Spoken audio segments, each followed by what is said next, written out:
After these things, Jesus went over the Sea of Galilee, which is the Sea of Tiberias. Then a great multitude followed him, because they saw his signs which he performed on those who were diseased. And Jesus went up on the mountain, and there he sat with his disciples. Now the Passover, a feast of the Jews, was near. Then Jesus lifted up his eyes, and seeing a great multitude coming toward him, he said to Philip, "Where shall we buy bread, that these may eat?" But this he said to test him, for he himself knew what he would do.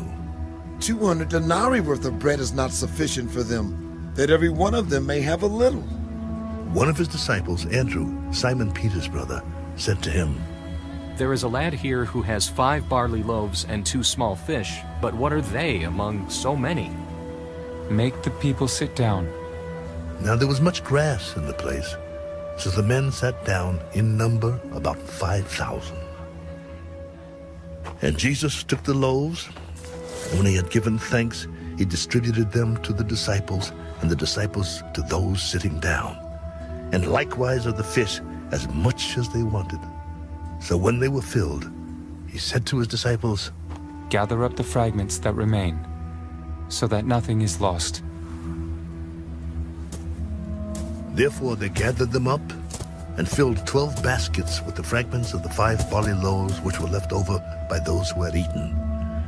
Then those men, when they had seen the sign that Jesus did, said, "This is truly the prophet who is to come into the world." Therefore, when Jesus perceived that they were about to come and take him by force to make him king, he departed again to the mountain by himself alone.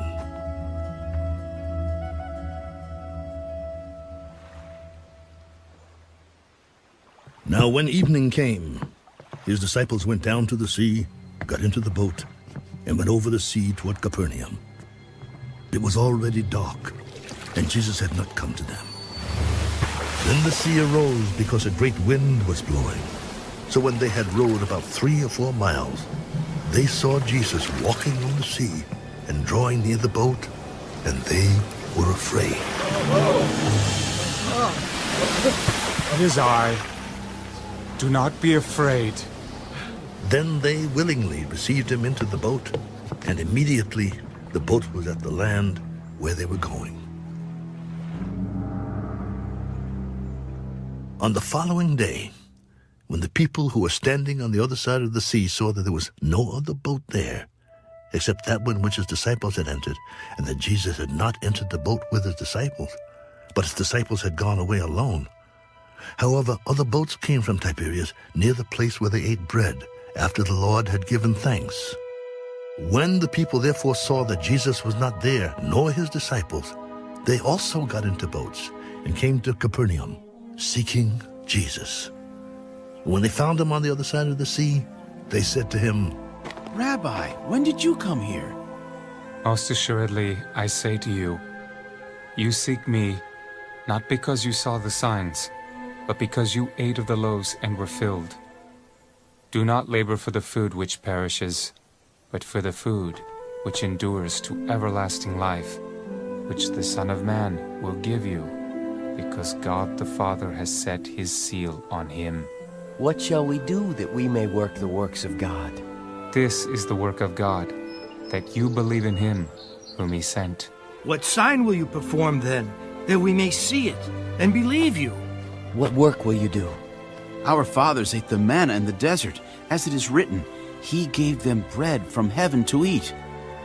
Most assuredly I say to you, Moses did not give you the bread from heaven, but my Father gives you the true bread from heaven. For the bread of God is he who comes down from heaven and gives life to the world. Lord, give us this bread always. I am the bread of life. He who comes to me shall never hunger, and he who believes in me shall never thirst. But I said to you that you have seen me, and yet do not believe. All that the Father gives me will come to me, and the one who comes to me I will by no means cast out. For I have come down from heaven, not to do my own will, but the will of him who sent me. This is the will of the Father who sent me, that of all he has given me, I should lose nothing, but should raise it up at the last day.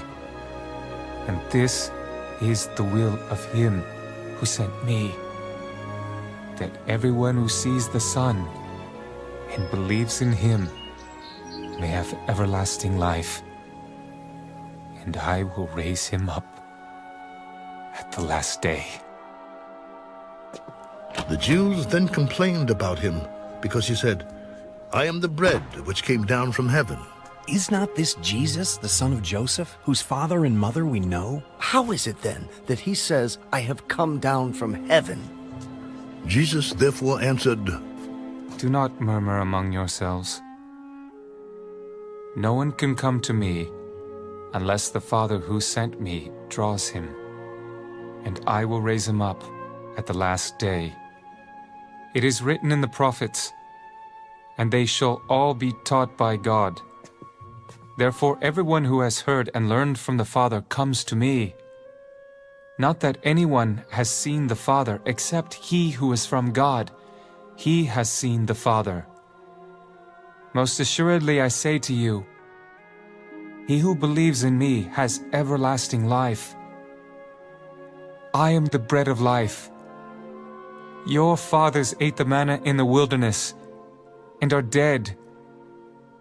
This is the bread which comes down from heaven, that one may eat of it and not die.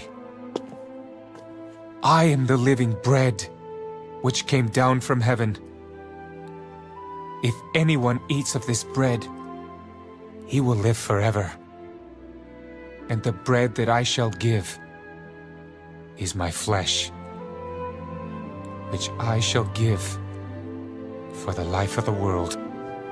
The Jews therefore quarreled among themselves. How can this man give us his flesh to eat? Most assuredly, I say to you, unless you eat the flesh of the Son of Man and drink his blood, you have no life in you. Whoever eats my flesh and drinks my blood has eternal life, and I will raise him up at the last day. For my flesh is food indeed, and my blood is drink indeed. He who eats my flesh and drinks my blood abides in me, and I in him. As the living Father sent me, and I live because of the Father, so he who feeds on me will live because of me. This is the bread which came down from heaven, not as your fathers ate the manna and are dead. He who eats this bread will live forever. These things he said in the synagogue as he taught in Capernaum. Therefore many of his disciples, when they heard this, said, This is a hard saying. Who can understand it? When Jesus knew in himself that his disciples complained about this, he said to them, Does this offend you? What then if you should see the Son of Man ascend where he was before? It is the Spirit who gives life. The flesh profits nothing. The words that I speak to you are spirit, and they are life. But there are some of you who do not believe.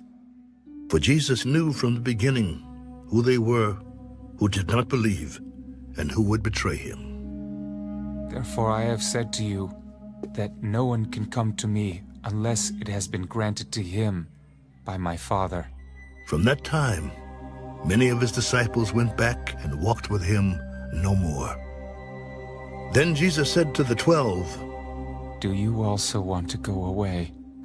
But Simon Peter answered him, Lord, to whom shall we go? You have the words of eternal life. Also we have come to believe and know that you are the Christ, the Son of the living God. Did I not choose you, the 12, and one of you is the devil? He spoke of Judas Iscariot, the son of Simon, for it was he who would betray him, being one of the 12.